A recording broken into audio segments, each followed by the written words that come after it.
Hello, all you Reds and Bengals fans. Welcome to episode number 548 of the world's 11th most dangerous podcast. I am your host, Nate Dotson, and with me this week is Joe Farfsing. Joe, how are you, buddy? What is up, man? I'm always happy as hell to be on here with you. I am fantastic. How is the Metroplex treating you? Oh, man, Texas is very, very Texas. Barbecue and tequila, more than I could ever want.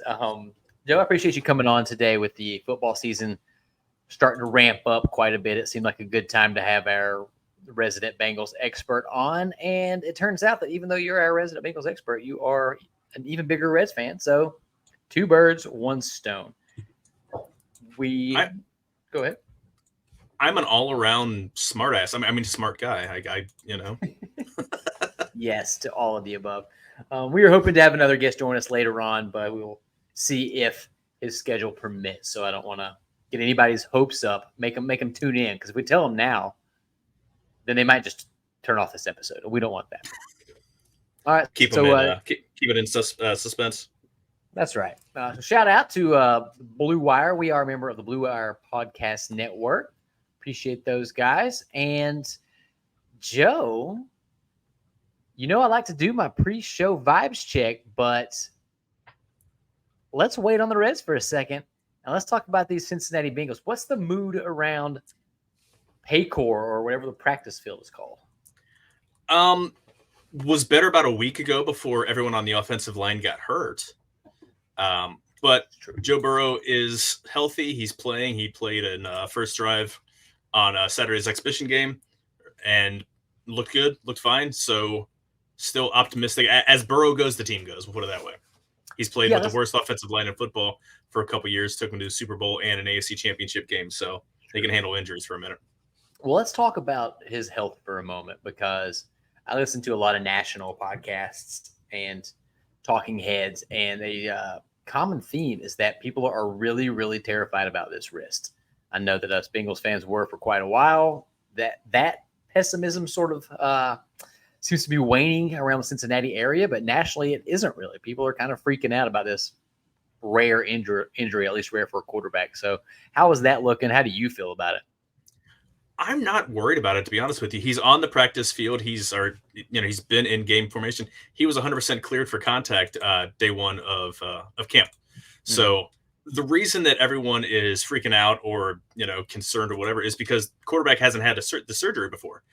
There's not really any precedent or any rehabilitation guidelines or anything of what to do. So they were kind of on their own, or at least didn't have anyone else to check in and to be able to tell how that rehab went, what worked, what didn't. Other players that had the surgery, didn't get it immediately done and had nerve issues and things like that. Burrow had surgery immediately after the injury. There's no concern with any nerve issues. If you've seen him throw, he's spinning the ball just fine. He's throwing the ball harder. He's bigger and stronger. So I really don't have any issues of the risk of it lingering until there's reason to. We'll put it that way. Yeah. So one of the big things that people kept talking about was that the Bengals weren't allowing him to throw 3 days in a row. And I never understood why that was such an issue. He's a veteran quarterback. He's never going to need to throw 3 days in a row anyway. He's been throwing his entire life. I don't think he's going to have too much rust to shake off in that regard, but it has been incredible to see the fact that these dudes are playing. This is, even with the injuries they're having, every team is going through the same thing. So it's a level playing field, and I think they're about as healthy as they've been in the Burrow era, at least starting out, preseason and with actual expectations. Well, like I said, I would have definitely said that a week or so ago before Camp Sample tore his Achilles and is out for the year. Amarius Mims had a really good first game. Looked really, really good. Played the first drive with Burrow. Held up, looked like a starting NFL left tackle. And at some point during the game, he ended up with a pec injury. He's out several weeks. When Zach Taylor was asked, he literally gave the dictionary, the definition straight out of the dictionary, which is more than a couple, less than many. hasn't ruled him out playing the opener against New England, but he's definitely not definitely not going to see him back on the field in any of the preseason games next 2 weeks. Well, they've got a pretty favorable first few weeks, right? I mean, I think there's It's 3 of the 4 pretty winnable. Yeah, outside of week 2 against Kansas City, they have the first 6 weeks. They could ostensibly be 5-1 without without a huge stretch of the imagination of what the schedule looks like for them. Yeah. Patriots at Kansas City, home for the Commanders, at the Panthers, home against the Ravens, which is going to be a tough game, but you have them at home. I'm down on the Ravens this year. I'm just saying it. The Ravens. They lost a lot. They lost a lot of players. They lost a lot of brain trust. They lost a lot of coaches went left, and they just had to replace their offensive line coach today. Their current guy, and I'm not sure who it was, had some kind of medical emergency that he's hospitalized. So they're still in the middle of camp, having to sort through staff issues. So, yeah, don't love that. All right, well, optimism is still pretty high in Cincinnati, super high. I think we're going to have a really good team. We have a really great, favorable schedule. The only sort of bright side to last season's debacle is that we get to play a last place schedule. So that's fantastic. And all we can hope for is that the season isn't quite as up and down as this Red season has been. But, things are going well right now. And things are feeling this good late into the football season. We're going to be in a nice little place. So, one thing I asked you to do when I threw some topics at you this week was to do something called 3 big things. So I wanted you just to run through real quick your 3 most important, biggest storylines, topics, talking points, whatever you want to call it, the things that you think are most important in Bengals land right now. So what's your first? First one, again, we touched on Burrow being able to take first team snaps and being healthy. They played the first drive against the Buccaneers on Saturday, drove down the field. It was extended by a really dumb pass interference penalty on a 3rd down call, but ended up finishing the drive off with a touchdown. Burrow threw it to T. Higgins. That you have the starting group before Mims went out. The group, they were driving on the first team defense. They look solid. Didn't run the ball really well, but I don't care. This is a 1975. I don't care how they run the ball. Yeah. Joe Burrow wants to sling the ball 50 times a game. So, again, he looked like Joe Burrow should be looking like that. No rust, no issues with the wrist, no issues with hopefully no appendectomy, no other crazy crap that he's had in camp. I mean, he's due. I mean, he was rehabbing an injury coming into the offseason, but this is the first he's made it this far. Again, knocking on my wood desk in camp. Exactly. And then seeing that pass go to T. Higgins, who there's been plenty of drama about in the offseason. So those two connecting early on, you love to see that. I think Higgins is going to have a gigantic year. He knows he's playing for a paycheck. He knows that paycheck isn't going to be here in Cincinnati, but he bought in. We talked about this a lot on Welcome to the Jungle. He signed his franchise tag tender 2 months before Jesse Bates did. Jesse Bates signed his latter part of August after all the after all the preseason games, just to sit out from risk of injury or anything like that. He signed his in the middle of June, which meant he was there for all minicamp. He's been there since day one on in actual training camp because he's locked in, because this is a make or break season for him. This is probably the Bengals' best team going into week 1 that they've had since Joe Burrow has been here. And that's, again, counting a team that was this close to winning a Super Bowl. So having buy-in is huge. Couldn't agree more. So let's get on to your number 2. Mention it again. Offensive line injuries yet again. If you watch the preseason game, Jackson Carman was running with the 2s and the 3s. This has been a whipping boy for 4 seasons now. I'm ready to never hear that name again, except when I'm reading the headline that he got released. Exactly. He had 4 penalties, 3 holdings. One was declined, and a false start. Again, looks like someone who just doesn't want to be there. Someone that just never took a pro being serious. Expected that he's not going to make it past the last cuts, much less if he makes it even that far. Except, again, like I said, Amarius Mims has a pec injury. He's out for several weeks. Trent Brown went out of camp practice today with back tightness. That sounds like something that probably isn't a major issue. Someone who's older and as large as he is, I'm sure he's got going to have back issues that he's going to sit out of practices here and there. So I'm not really too concerned. But he's the presumptive starter if Mims isn't ready to go. And then Deontay Smith, the longtime backup, ended up leaving the joint practice with the Bears today in an air cast and was in a lot of pain. Yeah, he and Chris Evans, both the backup running back, both left in air casts. Local media was not allowed to tweet or provide any updates during practice, which is really, really weird.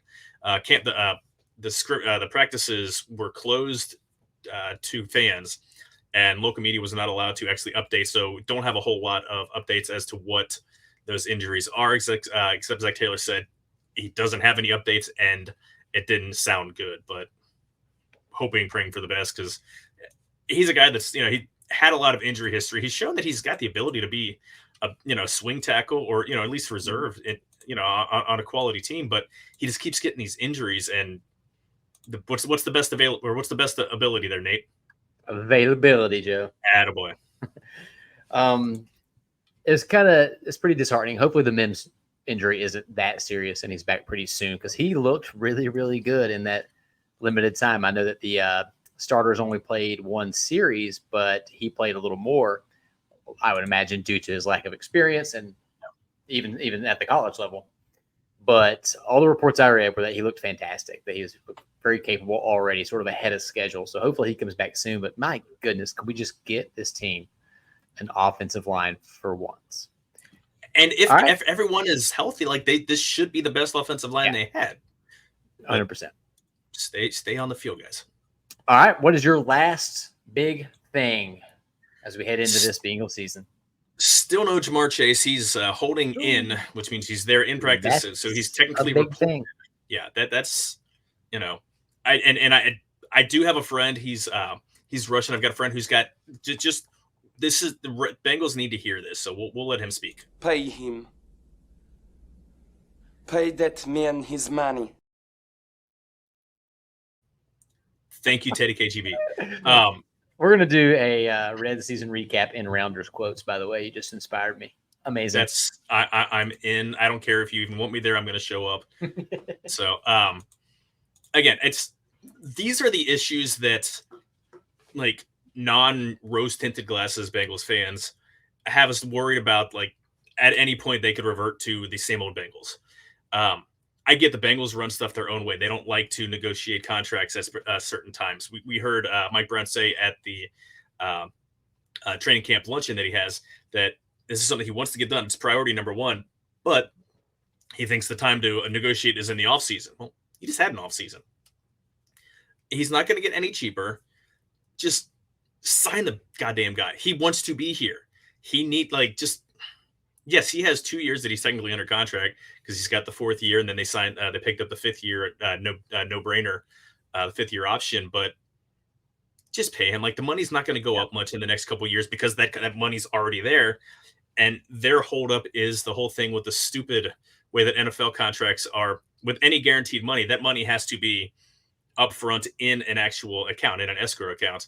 Yeah. And Bengals aren't cash rich. Again, because their owner isn't wealthy from other sources, but you make several $100 million, what is it, $300 some odd million a year in just the national TV deals without one ticket, without one concession, without any local rate, anything like that.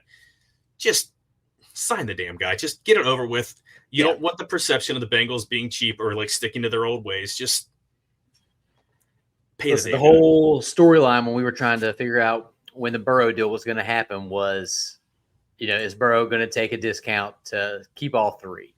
Nobody expected him to. They just wanted him to structure it a certain way, whatever. Well, we know T. Higgins is gone. He's as good as gone after this season. Right. So they have to sign Jamar Chase. They can't do it. And it's not going to get any cheaper than if they do it right now. Right. But that doesn't mean they have the money to count. So that's a good point. But we are holding in is always better than holding out. Yeah. So I don't think holding on if you're a Wilson Phillips fan. Hold on. One. Sorry. All right. We can do that now. Someday somebody's going to make you want to turn around and say goodbye. Say goodbye. I love it. All right. We are, this has been the Riverfront Podcast. We will see you next week. Good night. Oh, man. We're both fired. Yes, I expect him to get that done. He traveled with the team to Chicago today, apparently. I think all encouraging signs, except for the fact he isn't on the field. And there's no pretty way to paint it. When Super Bowl is your aspiration, you want a guy who is in the conversation for best receiver in the NFL to be getting those reps. So hopefully he comes back soon and he's as healthy as can be and they hit the ground running. The only one caveat I would put to that is he's been Joe Burrow's receiver now for 6 years. So at least it's not needing reps or needing work just to get comfortable in the system. So there's at least that you can hit the ground running, but it's like, just get him signed, get him happy, make him why do you want to stress your guys out? And it's just frustrating. So 100%.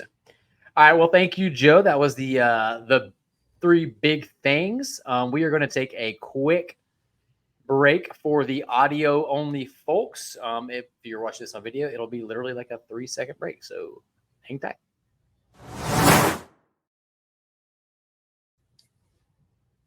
Hey-o. We're back. That was pretty painless. All right. So the Bengals talk is over. We are a Reds podcast first and foremost. The vibes are good right now, Joe. The vibes are good. Now, I brought you on here because you were typically the vinegar to my salt, or vice. I don't know how that works. I am. You like to bring me down to earth sometimes, and we often disagree on. I get suckered in. Like I was all the way out on the Reds after that Brewers series. They sweep the Cardinals, the stupid Cardinals, and I'm all the way back in. They are 4.5 games, I think, last I checked, out of the wild card spot. They are 4 games back right now after today's action in the Central. The boys are bopping. There's several bats that are kind of getting hot at the same time, which feels like the first time that's happened all year. I'm feeling really good. Do you agree with me, or are you going to try to talk me down a bit? No, and I don't want to be the guy pissing on everyone's parade. I try to look at things as realistic. I mean, I'm a diehard fan. I've been a fan of my entire life. I've seen the good, and I've seen a lot of bad. And it's not like I'm trying to be the contrarian. Mostly bad. Yeah, exactly. But I'm just trying to objectively look at how things are. And this year, as bad as the Reds have played, and at one point they were 10 games under 500, people are kind of mocking the Pythagorean record. And when it goes, runs scored versus runs allowed, there's a lot to that. Teams usually finish within a reasonable approximation of where that number lays out to be. The Reds, if you're going off of a Pythagorean record, they're 66-55, meaning that, runs scored, they've allowed, scored so many more runs than they've allowed. Yeah. Which means that the talent is there. It's surprising to look where they are, kind of pulling aside real quick. There's second worst batting average, but they're somewhere in the top third of teams in runs scored, which is kind of funny. But this month definitely helped. They led. They're bad. They're leading at majors in home runs right now for the month. But I mean, this is a team that hopefully just luck is starting to turn. I'm of the belief that by and large, 1-run games and close games are a product of luck. It helps to have a good bullpen, but the Reds have a good bullpen. I don't think the manager is that important. I'm not a David Bell fan. I'm not a David Bell hater. He's one of the 20 interchangeable managers in Major League Baseball, but I think fire David Bell. I can't flip flop again. I can't flip flop until the offseason. When they were struggling, when they were struggling hardcore, I was for firing him just because there's always a bit of a bounce back, whether it's a dead cat bounce or whatever. There's usually a bit of a rebounding from bringing in a new voice. But at this point, I mean, the Reds aren't going to eat that money for this year. They're probably not going to eat it in the offseason, regardless if they lose the next 40 games they have on their schedule.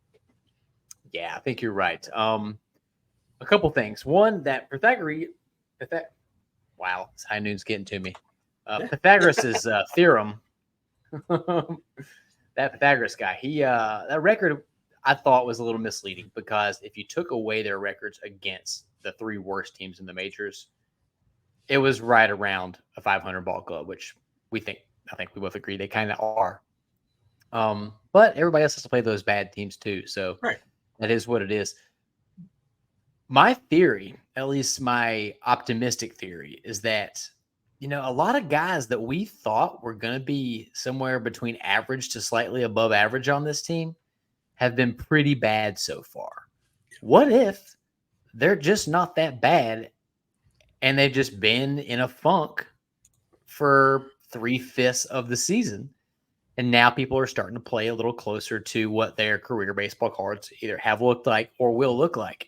Spencer Steer is starting to swing a good bat again. I don't think anybody thought he was going to be as rough as he was for a couple months there. Jonathan India, certainly not hotter than the sun, and he had been very cold until yesterday's 2-homer game. But TJ Friedel is swinging a really good bat right now. If he can stay on the field, that's such an important piece. Yeah, and then Noelvi Marte is showing serious signs of life. The offensive numbers aren't quite there, though it has looked a little bit better. But defensively, he's been spectacular for the last 10 days or so. So you love seeing that. We have Babe Ruth himself in Santiago Espinal, which we all expected. So I don't know. I'm choosing to believe for right now. And granted, sweeping the Cardinals, the team, the professional sports franchise that I hate the most, sweeping the Cardinals will certainly inject you with some life and some energy that you can't get anywhere else. And I don't know if the season's going to go anywhere. They've got some good teams ahead of them in the wild card standings. Pull that up real quick. So they're 4 games back. They have to leapfrog at this point the Giants, Mets, and Braves. Padres and Diamondbacks are starting to put a little bit of distance between themselves and the rest of the pack. Why not?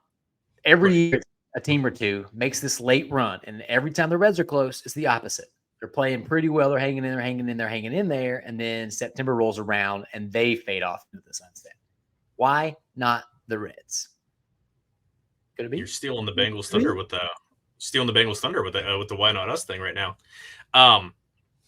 You kind of look. I mean, it's a little early to look at specific teams to jump over because there's everyone's so bunched together. I mean, the Cubs are 2 spots behind. I mean,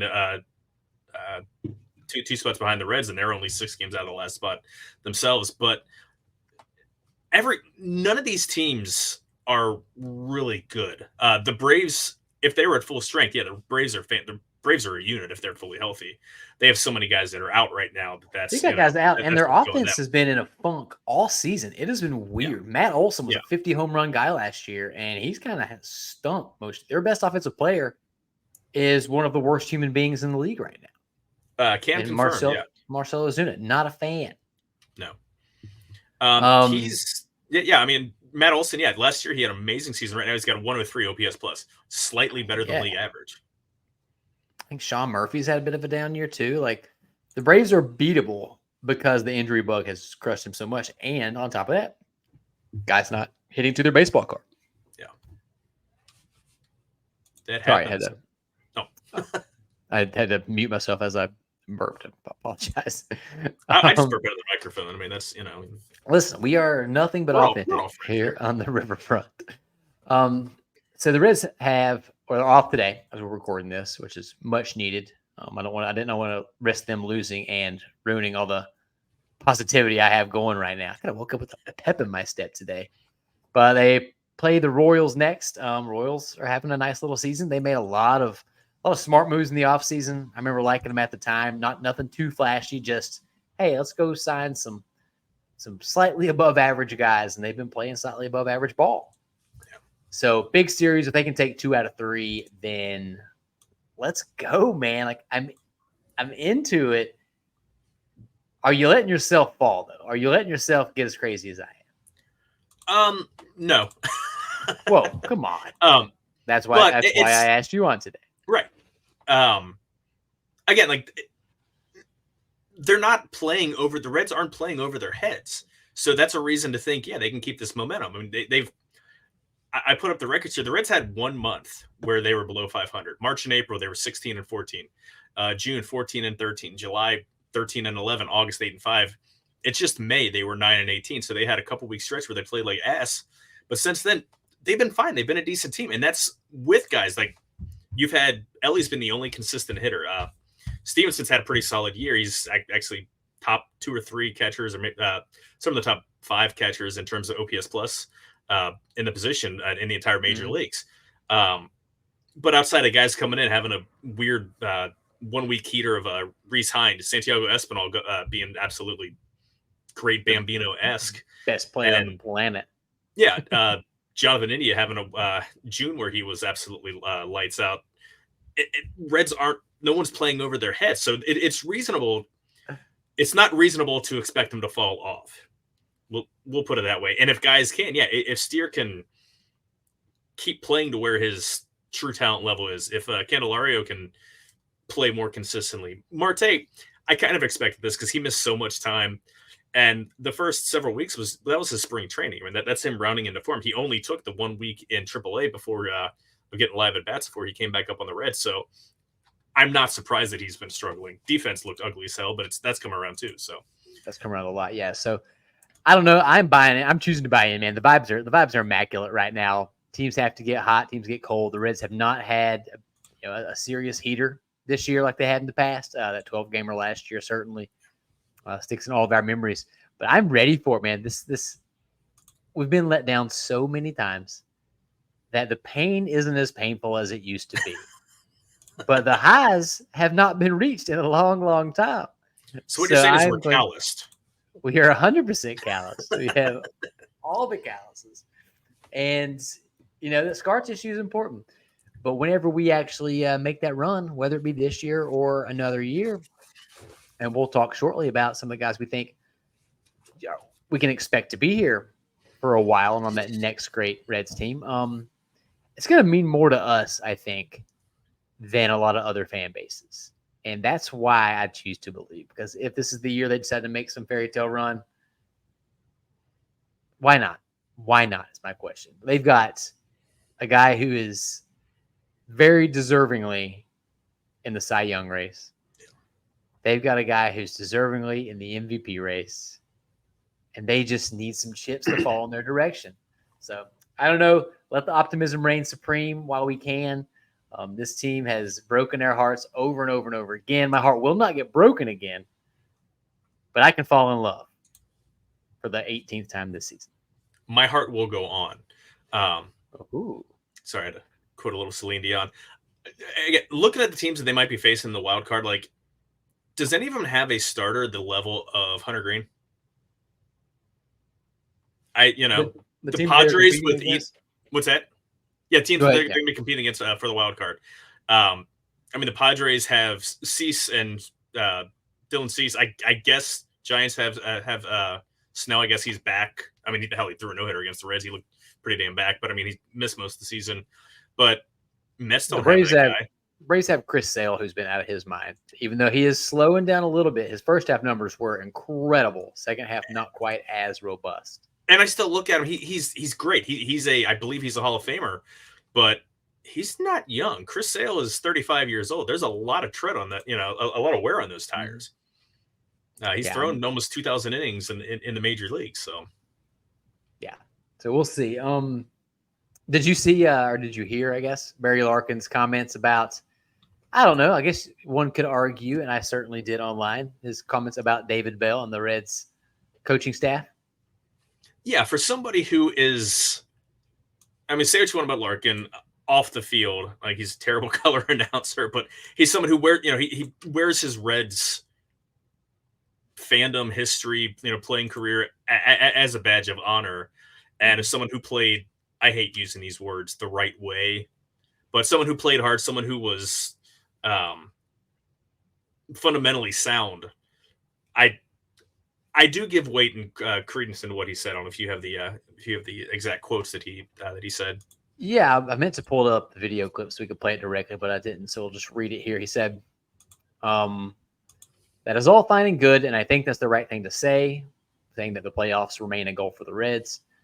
But listen, there's expectation, and there should be expectation in this city with the amount of talent that we have. We have a superstar talented pitcher. We have superstar talented players, right?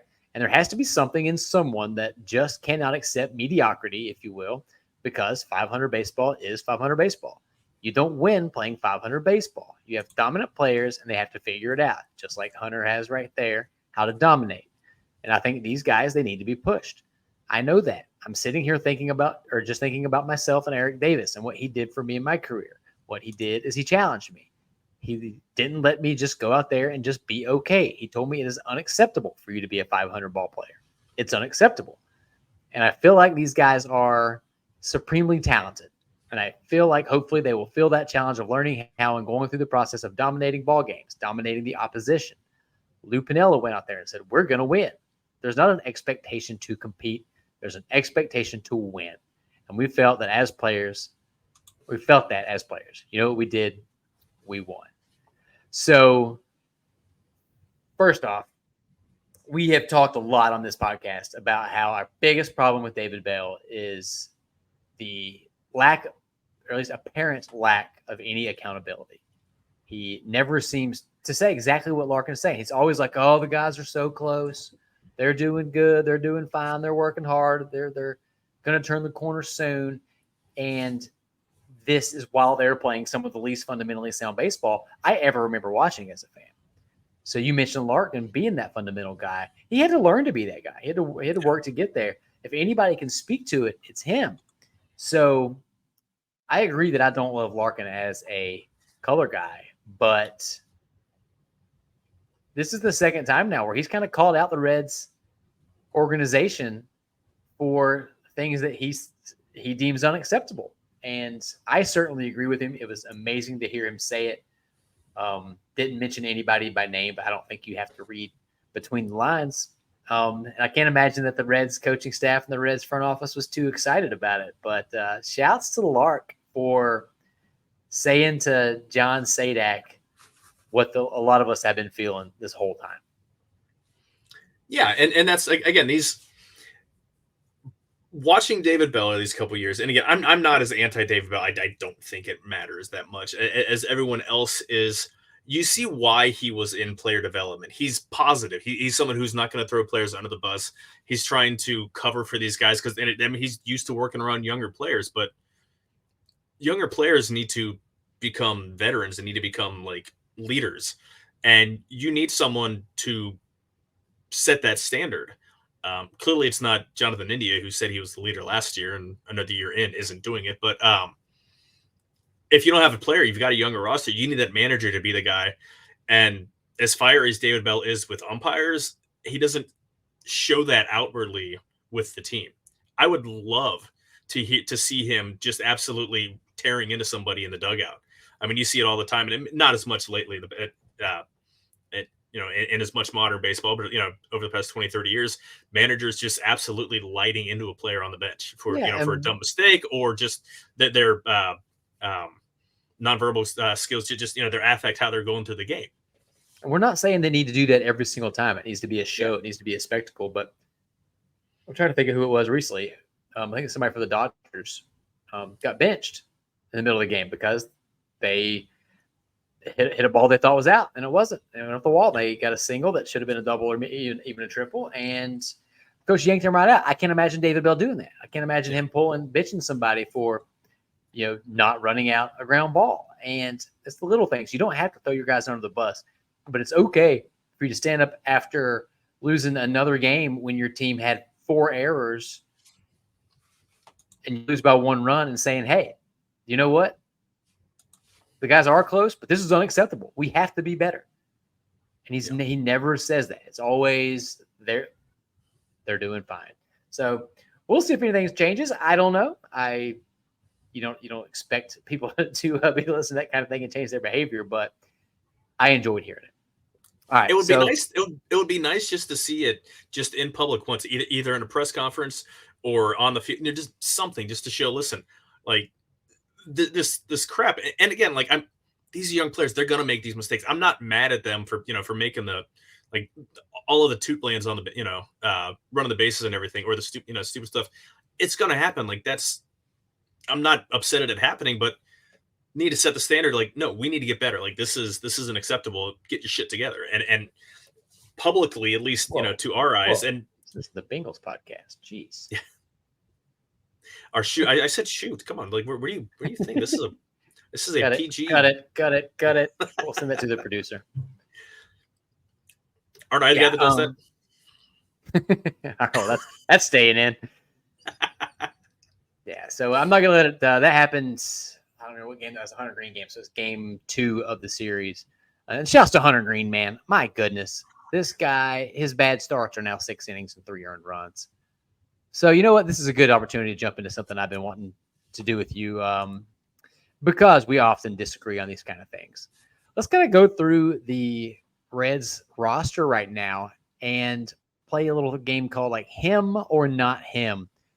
And all that's going to mean is like, I'm going to look at a guy, let's look at his numbers and say whether or not we think that person is going to be a member of the extended core of this team, a valuable piece of the next great Reds team. Uh-oh. Our special guest has arrived. Let's bring him in. Hey, Chad Dotson, everybody. Let's go. Did you all start without me? What? We were hoping to finish without you. Welcome to episode 548 of the Riverfront. Oh. We'll start over. We'll from this tag this in the comments so people know they should only start this at the 37-minute mark. How we doing, Chad, boys? we're doing great. How are you doing? We're riding high on this sweep of the Cardinals, and Joe trying to temper my expectations as I claim that the Reds are all the way back. I was as optimistic. I've been as optimistic as I get. That's well, true. Not Chad, saying, that's not saying much. What's your quick vibes check? I don't know. I mean, I want to be negative because it's just these are the Reds, but man, there are no circumstances. There's no world in which sweeping the Cardinals doesn't change the way you feel about baseball. I mean, the Reds could be in last place, and believe me, in my life, I've seen the Reds in last place. But just you succeed against the Cardinals, and the sun's a little brighter the next day. The birds are singing. It's just it's a beautiful world. So I'm feeling good. A game back from 500. Rob Manfred is a happy man because the third wild card spot is in play. Also, for the YouTube crowd, my wife made me paint this office a dark blue, and it looks like I am doing this podcast from a cave. It does. Anything pops up behind me. If y'all see any ghosts or something, please alert me. Looking for some creepy disembodied head or red eyes or something peering out. The sun has not even gone down outside. This as well. Chad, you joined at an appropriate time. We were getting ready to start a little segment. We decided to name him or not him as we go through some of the guys and sort of talk through whether or not we believe they are going to be members of the long-term core of what we have often called the next great Reds team, because there's at least some chance that there will be a future great Reds team, either in this lifetime or the next. Will that be a peak, though? Can we consider that a peak? That's true. Nick Kroll may not want that to happen. So I'm just going to pull up Baseball Reference here and kind of go down the list, and let's talk it through. The first one is the one I'm probably most excited about, the season that I am the happiest about so far, which is crazy to say considering how incredible Hunter and Ellie have been. Tyler Stevenson, he of a 772 OPS, 111 OPS plus. He was leading the National League in OPS for a day or two. I'm not sure where he stands now. He has somehow become a plus defensive catcher. If you heard TJ Antone on the broadcast last night talking about how improved Tyler's been, I thought it was funny to listen to him talk about it. He's like, Tyler just has heavy hands. He kept stealing strikes from us. He just looks so comfortable at the plate. One of the things that used to drive me crazy watching Ty Steve was that he would do these little half swings all the time. Like he'd start to offer at a pitch and then pull it back. Like he got called for more, did he go or did he not go strikes than anybody on the team. He's not doing that right now. He is locked in, and it's fun to see. So, Chad, I know you're a Ty Steve fan, though you have admitted some worry earlier this season when he was once again struggling. Him or not him? Is Tyler Stevenson our catcher of the future? I want to say yes. I absolutely want to say yes because, as you said, I've been a Ty Steve guy for a while. The issue, I guess, at this point is Ty Steve's not the guy that I always kind of hope I hope it's not a strategy, but I always kind of hope that a guy's going to be the 99th percentile projection, right? Sure. And with Ty Steve, that was a good one. First round pick, had some exciting numbers early in his career, but the truth of the matter is he's 27 at this point. Great season. Look, I don't know that I'd call it a great season, but a very good. It's a good season. I mean, there's not 1 ounce of disappointment in anything we've seen out of Ty Steve. Above average hitter. And you're right, the defense. That's something we've talked about how many times on this show over the years. Is that defense ever going to come around? Because it was rough. So I guess maybe this is the key point of this entire him or not him conversation, which is, when is that next great Reds team? Is it next year, 2 years from now? Is it sometime soon? If so, I don't see why Ty Steve can't be a, somewhat above average big league catcher for the next 2, 3, 4 years. And if so, then we keep him. Is he a centerpiece? Is he like a keystone? I don't know about that, but I love having him, and I've really enjoyed seeing him finally have a full season, healthy and productive. And so I'm having as much fun watching him this year as anyone else on the team. Yeah, Joe, anything to add? I pretty much agree on the same lines with Chad. I hate saying it, but what's funny is the numbers pre and post girl dad moment. Like when is went on paternity leave, came back, and he comes back and he's Mike Piazza. I mean, he's hitting bombs at a crazy rate right now. I think he's I think he's just kind of holding the spot down for a couple years until Alfredo Duno comes and takes the spot in a couple 2026, 2027, whatever. If he can be an above average hitter, which he is right now, above average defender, then that's a solid starter. If you have someone that can do 1 or 2, you're fine with. If he can be above average on both, happy with him. But he's not the guy. He's a guy for the time being. Can I actually?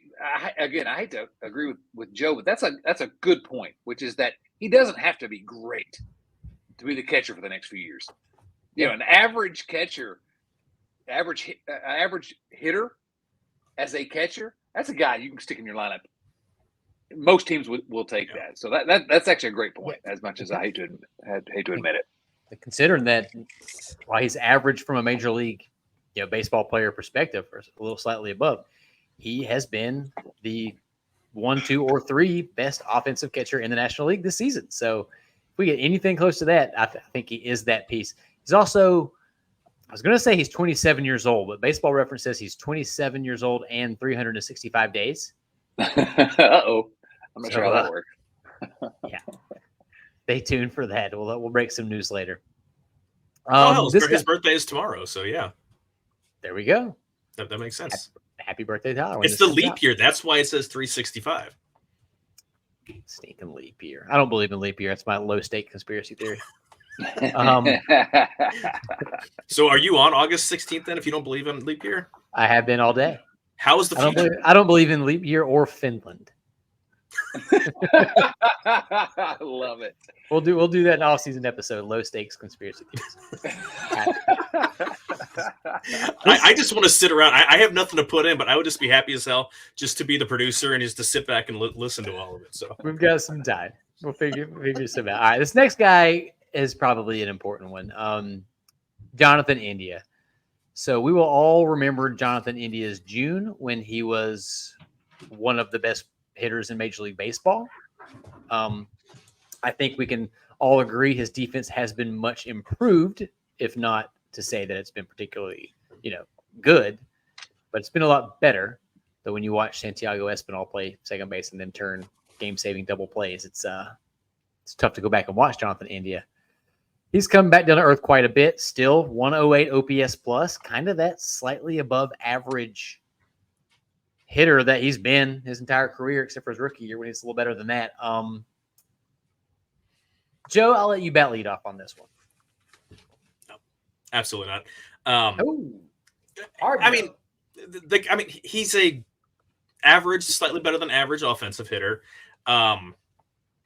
We'll say I'll be nice and say he's a negative defender. I'm not going to say like negative, or he's one of the worst at a spot. His numbers have been a lot more friendly to him this year, but how many of the guys coming through the system in the next couple of years are middle infielders? How many guys do they have on their roster right now that could play second base, shortstop, third base? Someone that has an OPS plus of a career OPS plus of what basically 100 or 105 for his career. There we go. That's not someone who should be playing a corner outfield spot or should be playing first base or DH.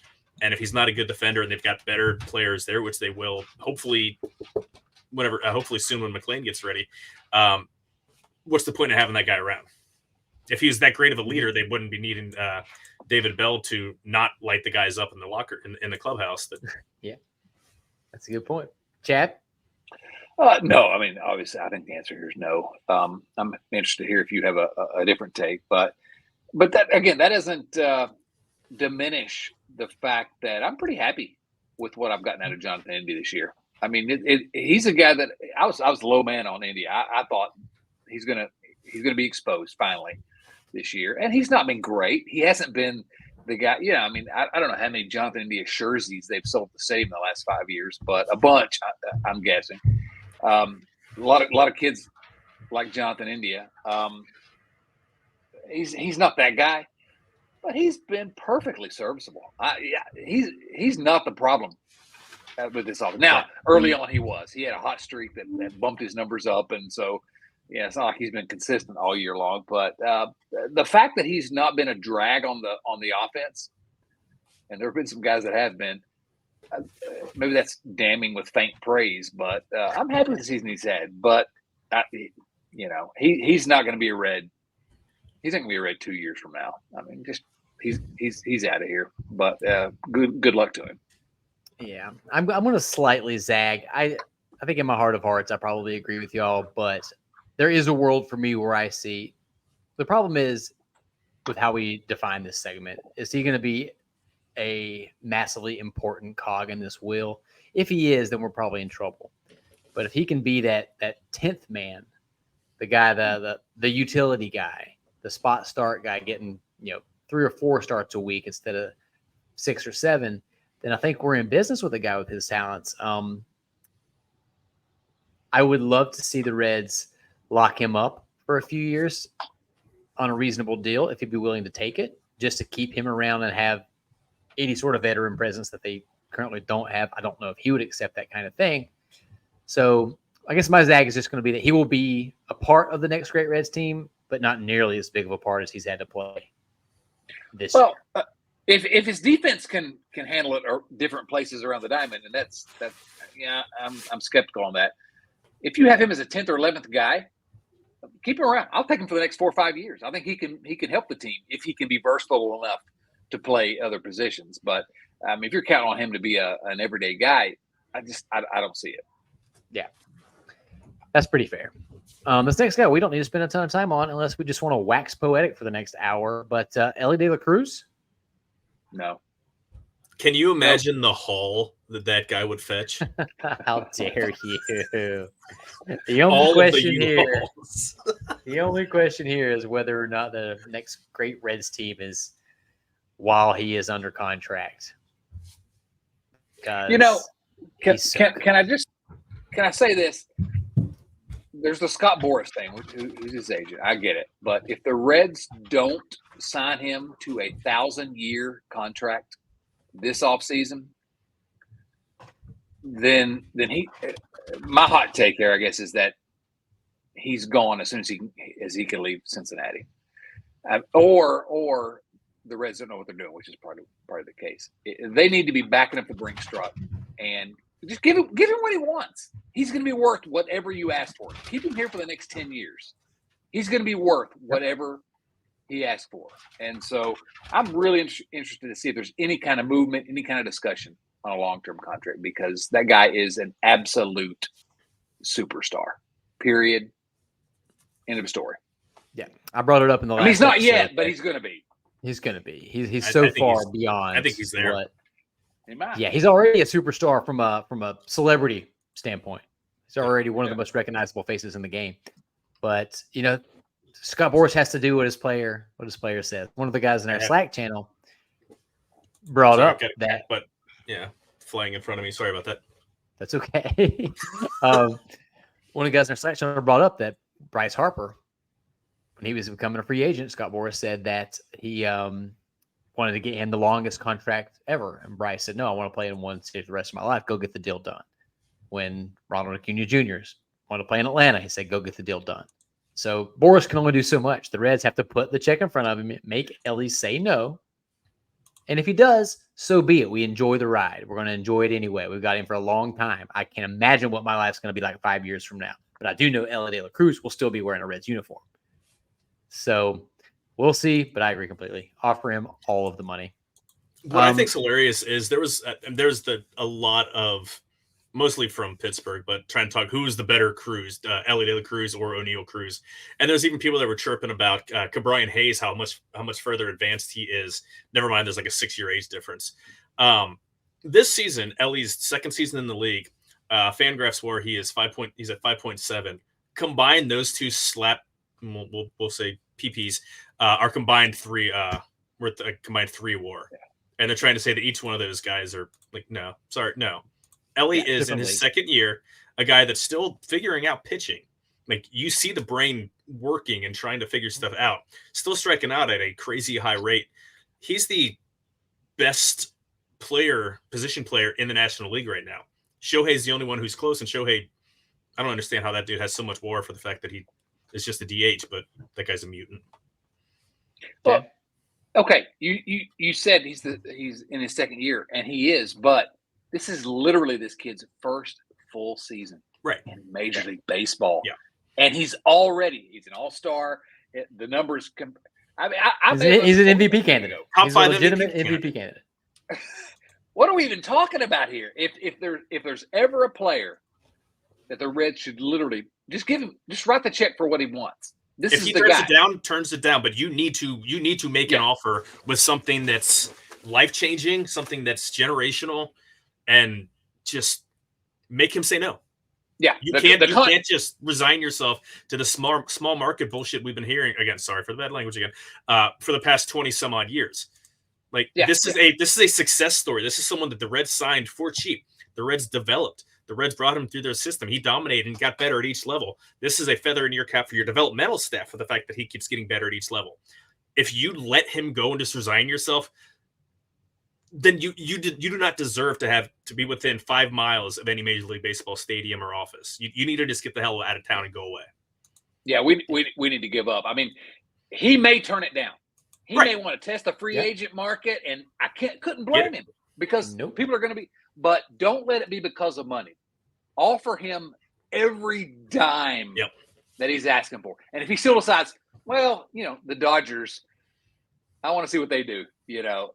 Or the Yankees. Okay, whatever. But, man, money should not be the issue here because he will be worth every single dime. I guarantee it. How much money has he accrued, already banked, in value, surplus value right now? Because he's making whatever second-year minimum is, $700,000 or whatever the hell that is.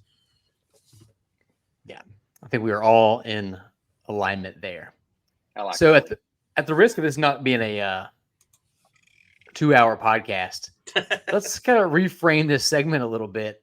Is there anybody that you think the listeners might be surprised by that you think will or will not? Because if you want me to bat lead off, I got a guy. Joe, you got somebody? Do it. Hey, you go ahead. I think Andrew Abbott might not be mine. Long-term member of this franchise. I love Andrew Abbott. Go University of Virginia Wahoos. I'm not saying I don't want him to be a long-term piece. I think he's really, really good. I was super encouraged by his start on Monday. It was nice to see him. We kind of had those worries that he was fading similar to the way he did last season. But no, he turned in another good one. The Reds have to deal from depth. And they have pitching depth with Rhett Lauder waiting in the wings, who's been otherworldly for the last month and a half. Chase Burns, their number 2 overall draft pick.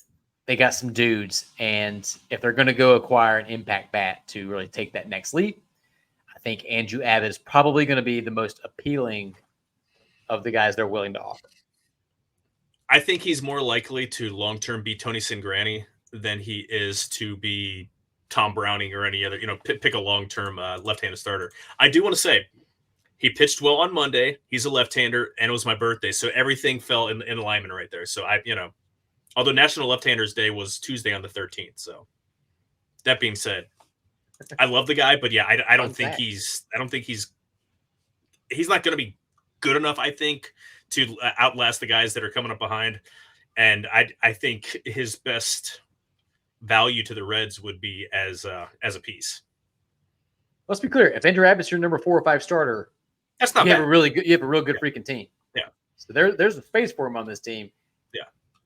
But if they're going to go get that bat, how else are they going to do it? Yeah. Chad, you got some thoughts? I have some thoughts. And obviously Andrew Abbott is a University of Virginia Cavalier. And I guess I'll start here. I actually agree with you. If you start with the one guy, I think I probably would have said Andrew Abbott as well. And I hate that. I feel like I'm disloyal to my my alma mater. And I think a lot of it is kind of vibes. I watched the guy, and he's a bulldog. I love watching him pitch. But, man, Hunter Green blows you away when you watch him. Now, let's not compare anyone to Hunter Green, right? Hunter Green's an ace, a Cy Young Award candidate. But I watch that guy, I'm like, I can't understand how he keeps being successful, And so that's kind of why. Yeah. Right. His FIP is 5.06. Like, they don't think he's as good as he's been. I absolutely, but somehow he is. Mm-hmm. How about this? He has now thrown, pitched. He started 45 games in the big leagues over 2 years. 45 games, 3.71 ERA. I mean, at some point, these numbers. I know the FIP and all that, but at some point, these numbers mean something. 3.71 ERA, 5.7 wins above replacement.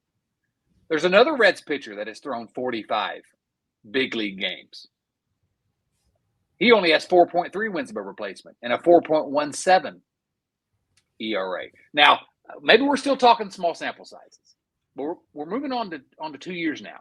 And Andrew Abbott has been more consistent, has been better than Nick Lodolo. But we watched Nick Lodolo, and also, can I say this as well? Andrew Abbott, 25 years old, Nick Lodolo, 26.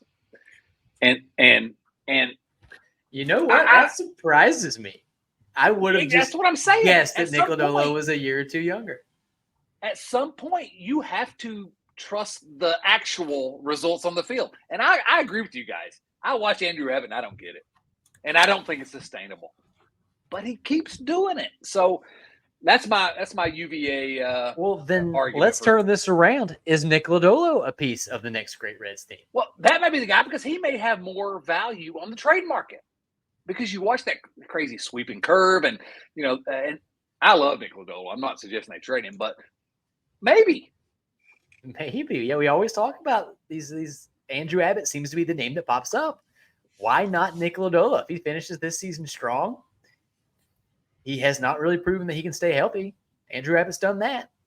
We might be on to something. Sound off in the comments or email us at team@riverfrontcincy with your thoughts. But that right there, Joe? You just said it. And I said earlier, what's the best ability? Availability. Lodolo would have to stick around the rest of the season. Yeah, so that's the issue of whether his if there's much of a trade market. I'm just looking at the peripherals on Fangraphs, and Lodolo's are so much better than Abbott. Yeah, their ERAs are comparable. Abbott's is lower at 3.59 versus 3.99. FIP at 3.9, so Lodolo's pitching right to where he needs to be. His xFIP, expected FIP, is 3.88. So he's where he is. He's not getting lucky. He's not unlucky. Andrew Abbott, yeah, he's got a FIP of 506, xFIP of around 5 as well. He's extremely lucky, and he's, again, I don't want to say smoke and mirrors, but they're different pitchers and different generations, but I just see Tony Cingrani. I don't know why. The question is, Chad's point though, when is the sample size big enough to where it's just not luck anymore? Right. This is just who he is. He's a guy who will always outperform his peripherals, and there has to be guys like that historically. Well, sure. So we'll see. And that's a fun one. And again, like I'm by no means saying he's a bad pitcher. I'm not by no means saying the Reds need to get rid of him. It's more of I think that pitchers coming through are just going to displace him. Yeah. It's a fun topic. I mean, it's a really interesting conversation. Yeah. Anybody else y'all want to nominate for the not him? Alexis Diaz, but I think the cat is out of the bag on that one. Yeah, even though he has been sneaky awesome for the last 2 months. I think he's got like 16 straight save opportunities locked down. I think they should have they should have traded him at the deadline. Yeah. Anybody else that might be kind of flagrant? No, I don't think Stuart Fairchild is that guy. I do think Spencer Steer is. I think Spencer Steer, if anybody on this team is going to be a Red for life, it's Spencer Steer. I don't think it's going to cost that much compared to other guys. He's the type of player that Reds fans love. We all love him. And he's going to be an above-average hitter for his whole career. Perfectly cromulent. Perfectly cromulent. How about Matt McClain? This will be the last one. How about Matt McClain? Is he a part of the next great Reds team and or long-term future of the Reds? Because I'm going to tell you what I think. I think the answer is yes. But I am worried. He's the glue. Worried about I think he is the absolute glue guy, provided he can stay on the field, which, that's missing an entire season of development is rough. Though, spoiler alert, the Reds make the playoffs, he could be back, baby. Yeah. Did y'all see that Christian Encarnacion Strand is rehabbing like as if a postseason return is possible? I just thought that was fun. All right, guys, let's get into some viewer mail questions. Unless there's anybody else you want to. Before you do, let me just quickly on Matt McClain. Well, two things. First of all, I think the one guy that's definitely not him is probably Frankie Montas. That's my hot take. Stepping out on a limb. McClain is not. We talked at the very beginning of this conversation about whether the next great Reds team is soon or later. McClain's the key to that. If McClain is the McClain that we hoped he'd be this year, that changes the ceiling of this team because it really changes the entire Reds offense. In a lot of ways. That's all I'll say. I posted something on X a couple days ago that just said that I think with Hunter, Spencer Steer, Ellie, and Tyler Stevenson, like I think those four dudes are guys that at their position can fill out roles for a championship caliber team. If those guys, as good as they are on your team, you can win it all. You can win it all with those guys. Obviously, you need more pieces. But I had almost everybody in my comments said, and Matt McClain, you didn't add Matt McClain to that list. And I was like, why would I? I love Matt McClain. I think he's going to be great. I have hope that he can be great. But the guy's never played baseball. Yeah, we never played baseball. He's missing a whole year. So I'm nervous about Matt McClain, though I still love the guy. I think it's going to be great.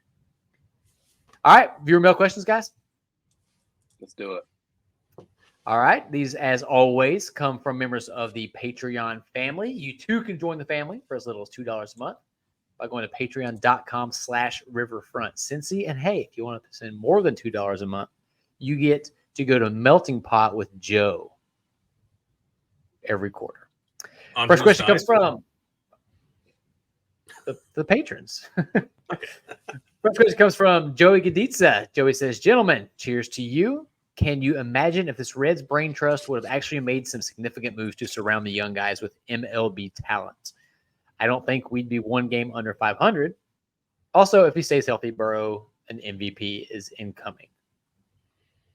Bank it. Yeah, once again, I choose to be optimistic and excited about the brand of ball the Reds are playing right now. But it was a malpractice of front office management that they didn't do more in the offseason, and it was just as egregious at the trade deadline. That they imagine Teoscar Hernandez out. Imagine Teoscar Hernandez out in left field. He was out there. He didn't cost the Dodgers a lot of money. Nope. Dodgers didn't need him. I think we've beaten that dead horse, but yeah, Joey, I tried not to imagine that they would have made more moves because it makes me sad. Rex Scott says, earlier this season, I said on our channel that I hadn't felt so let down by a Reds team in a while. The comments from Larkin, designed to shame and motivate the team, coupled with not just the sweep of the Cardinals, but the ways we won those 3 games, have got me hoping again. One thing that's not changed is the overall mediocrity of the National League. What do you guys see as the main reasons we get in the playoffs, and what can be the key factors that cause our hopes to once again be crushed? Chad, you want to take this one first? Well, I mean, the only reason we're still talking about the playoffs is Rob Manfred and this ridiculous playoff scheme. So I don't know. I mean, be excited about the Reds if you want to be. Be excited about the fact that they have a shot at qualifying, and if you just qualify, you can get to the World Series like the Diamondbacks showed last year. But it's hard to get excited about a team we're getting close to the end of August and they're still under 500.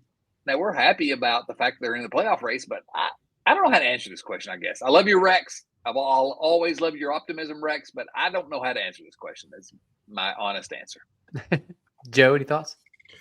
I think we kind of covered this earlier, just in our other discussion, that the fact the Reds really aren't riding like this recent hot streak. What are they, 7-3 in their past 10?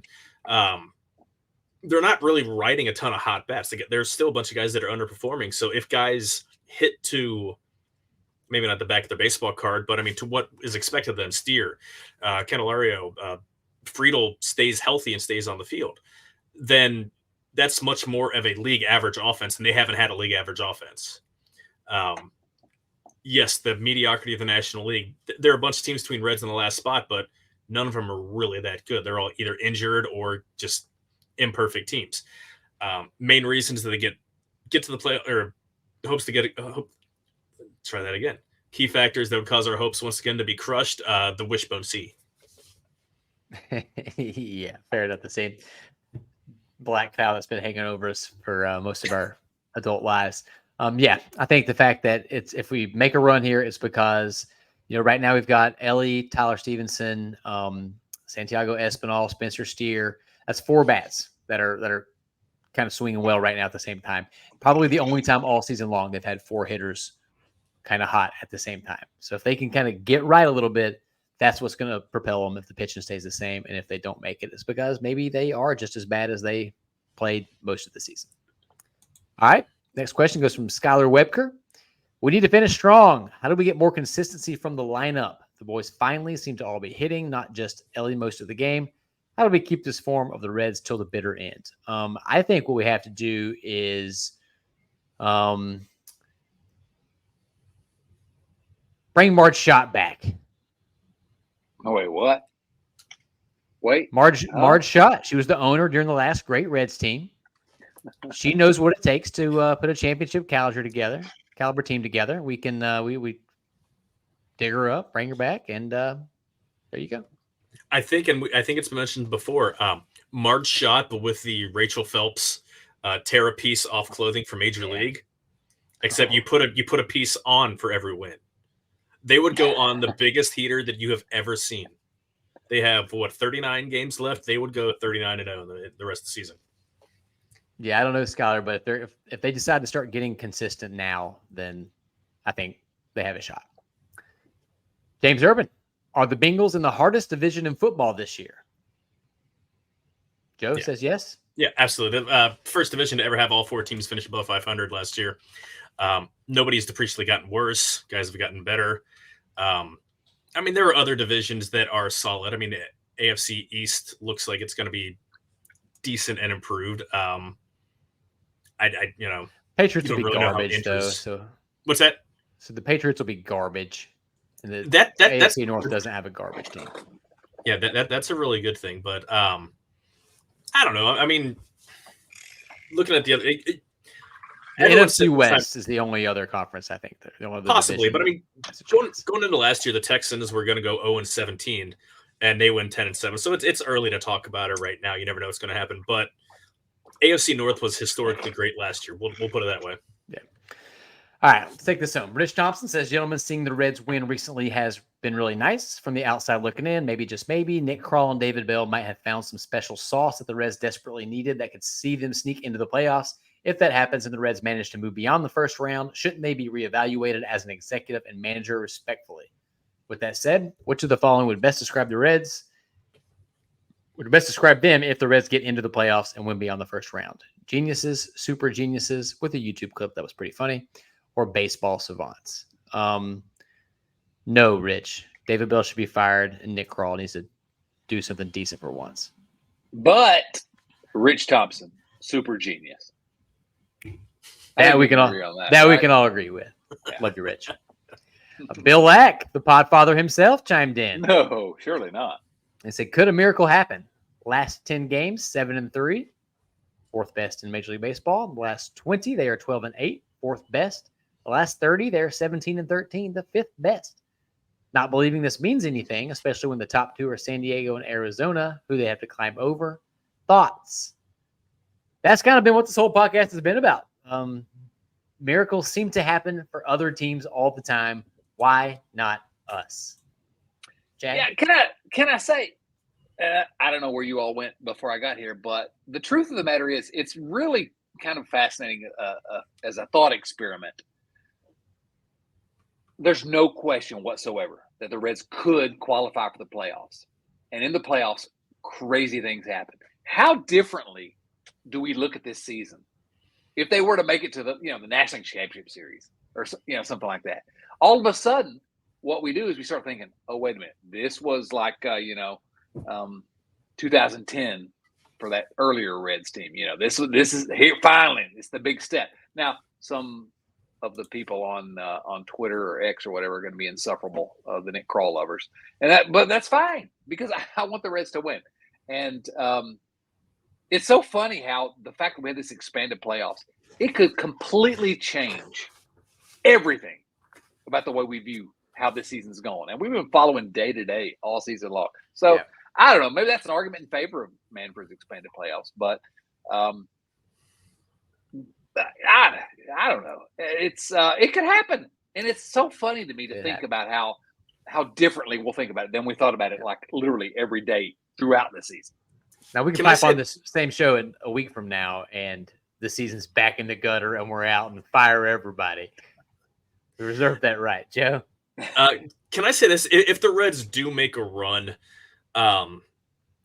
long term for the franchise, and this sounds weird saying it, I think that would be bad because this team needs a lot of additions to be a legitimate tender. Like, are we wanting to make the playoffs? And again, ownership wants us to contend for the playoffs so they can keep the stadium full in September. They don't care what actually happens after that. But as Red fans, do we want to get in the playoffs or do we want a contending team? If we get into the playoffs and make a run with a, by and large, a subpar roster, but there's still holes. You have one outfielder maybe. I mean, I don't know what Spencer Spear. Maybe he's an outfielder. Maybe he's a utility guy. TJ Friedel, and then you've got a bunch of utility guys. The Reds need a lot of spots like on offense filled. And if they make a run, is that going to tell Nick Krall and Brad Meter, no, these guys are fine. We don't need to go pick up a power bat. Like these guys were this close. I don't know. Well, I've given up on them trying to be like a serious contender. I think this is what we have for the foreseeable future is just try to sneak on in. So I'm just like, well, okay, if that's what we have, let's sneak on in and let's see if we can't make a run. Well, that leads us perfectly into our last question from Kyle Kapler. If the Reds finish 81-81, how happy will ownership and Nick Krall be? The peaks and valleys will officially be eliminated this season. And until they prove us wrong and show that they will go and make a big major league caliber, like impact bat or addition, then all we can do is just hope that the guys they have and the guys they draft or the lottery tickets that they scratch off become great. Yeah. And life's too short to get too upset anymore about the rest of the stuff. All right. Anything else before we go, guys? We've run long this week. I remember someone saying that this might be a quick episode. Well, I forgot that I invited you on. My sincere All right, apologies. everybody. Thanks for tuning into the Riverfront. Please go check out everything else we're doing. Tim and Ben at Late Night Reds. Welcome to the Jungle Podcast with Joe and Parker, always rocking things whenever they get putting stuff out. We got Seth Shaner with Red Leg Roundtable. Awesome interview with Bip Roberts this week. Super fun. And Chad's pumping out. He's tickling the keys over for Cincinnati Magazine, pumping out rad content. Go check out his Substack as well. Shout out to Lisa Alberto, to Adam Dunn, to Wayne Crin, Chicky, and to Eli Cash. For Tommy Pham and Joe Farfsing and Chad Dotson, this is Nate Dotson saying so long, Cincinnati.